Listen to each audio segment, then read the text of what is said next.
Okurugirira ahari Niyonzima Bosco ori chairperson ow'akatare nagira ngo akatare kagumize muna no gukora obari kugendera aha mateka ago kwetangira obutatunga Ebola nagira ngo abebembezi b'akatare batireho emyanya eyo kunabiraho mu ngaro aha myanya 3 eyo kutahiramo omukatare bari kureba ngo tine muntu nomwe ori kutaho omukatare atabandize kunabo mu ngaro. Turi kugerageza kwirinda Ebola kandi ibyangombwa byose turabifite.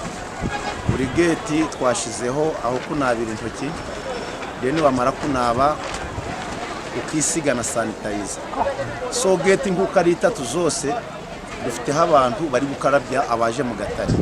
Wewe ugezeho ukanga gukaraba ngo twemerera kwinjira mu gatare tugusubiza inyuma kugira ngo tatuzanira ikibazo ugasanga agatare kacu baragakinze. Niyonzima yongeragira ngo akatare aka nikazama abantu bakurenga mu mutwaro gumwe harimo abashubuzi hamwe n'abari kujagura ibintu kandi ari kugira ngo aba bashamesibwe okureba ngo bagendera amateka ago kwetantara oburire bwa Ebola. Abazaga mu gatare kuwa mbere no kuwa kane baba 1500 kuko mu gatare honyine dufitemo abantu 1000 b'abacuruzi. So tubaze ba customer bano bakiga bazanaga ibimondi n'abari kuzana ibitoki n'abaje mu gatare kugura barasubira mu mago nabo baba 500. So umunsi wa gatare twakiraga abantu 1500. Niyonzima yongera shoborora ngo kukinga uko Obutare oburi aha Ensharo nkabunagana busanza na mupaka ishiteganisa munonga abashubuzi. Ingorane zo turi guhura nazo no hari Obutare bwo bashazeho nkabunagana busanza ubungubu ntaga Obutare ngo tukuburema kana bugara dufashaga so babushazeho kumpamvu buri mu bwo.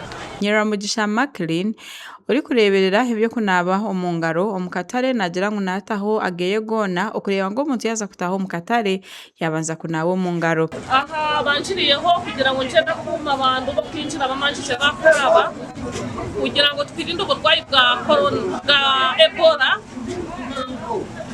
Mu nanjiraga n'ibidoro 5 nari ku Kisoro irimo kugira ngo twirinde uburwayi.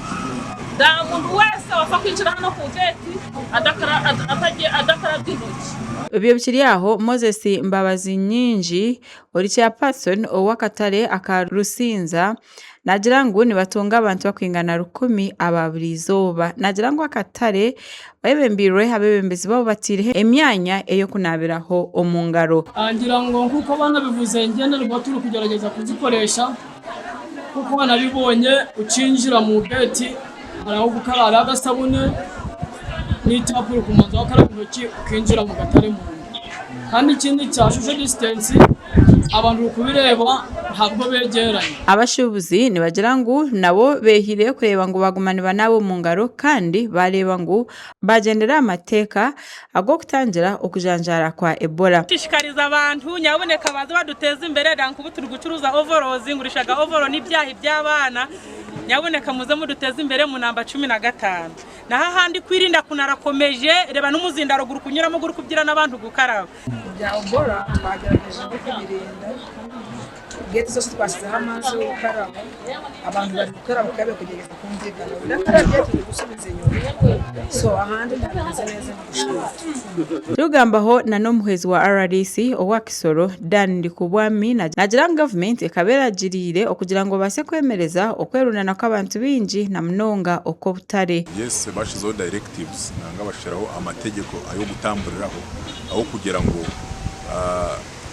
districts ziri kuneibaringa ibihugu ibirimo Ebola nanga igihugu kirimo Ebola ngo Obutare babe bakoze iki baburetse badashaka ngo abantu bakora iki bikunganya ngabo benshi. So twewe nka district task force ikintu cyo twakoze ni ukurebeka ngo buri gatare kose kare kubaho ku mipaka nanga Obutare bwari buri gutekera press ku borders ku borderline rwose tubuhagarike. Gasha kwa Adonia Tere ahabwa West.